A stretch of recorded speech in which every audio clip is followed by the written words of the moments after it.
Саламатсыздармы балалар? Алдыңғы 7-ші сыныпта ақпарат ұғымымен танысқан болатынсыздар. Біз ақпаратты әртүрлі кітаптардан, теледидарлардан, интернет желісінен аламыз. Бүгінгі сабақта сол ақпараттың өлшем бірліктері жайында атап өтеміз. Информатикада ақпаратты өлшеудің әртүрлі тәсілдері бар. Мазмұнды, алфавиттік, ықтималдық.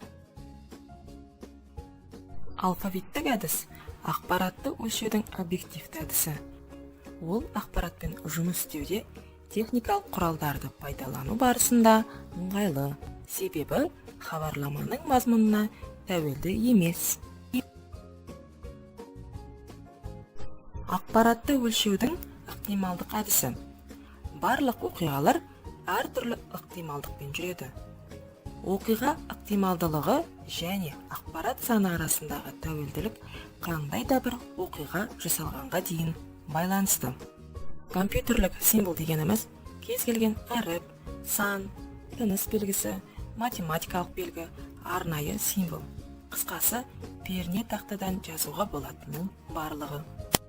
Бірақ компьютер адамның тілін түсінбейді. Сондықтан әрбір символ кодталады. Дербес компьютер 0 мен бірлікті ғана түсінеді. Компьютердегі ақпарат солардың көмегімен көрсетіледі. Бұл нөлдер мен бірліктер, бит деп аталады. Болашақта үлкен көлемді ақпарат кездеседі. Олар мынандай өлшем бірліктер: 1 килобайт, 1 мегабайт, 1 гигабайт, 1 терабайт, 1 петабайт, 1 экзабайт, 1 зеттабайт және 1 йотабайт болып табылады. Мәтіндегі ақпарат көлемі мына формула бойынша есептеледі. Үлкен I тең K көбейтілген кіші I. Кіші I дегеніміз қолданылып жатқан алфавиттегі бір символдың салмағы. K мәтіндегі символ салмағы. Үлкен I мәтіндегі ақпарат көлемі. Енді мысалға келетін болсақ, әрбір символ 1 байтпен кодталады деп есептеп, мына сөйлемдердің ақпараттық көлемін есептеңдер. Алтын күн аспаны, алтын дән даласы. Ерліктің дастаны, еліме қарашы.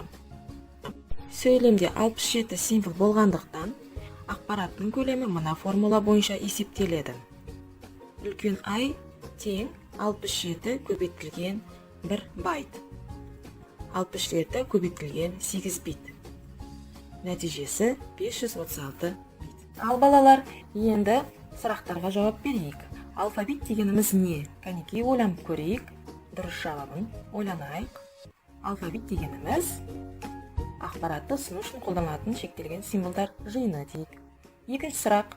Алфавиттің қуаттылығы нені өлшейді? Алфавиттің қуаттылығы алфавиттегі символдың толық санын өлшейді. Үшінші. Алфавиттегі символдардың ақпараттық салмағы немен өлшенеді? Битпен өлшенеді. Жақсы, енді жауабын тексерейік.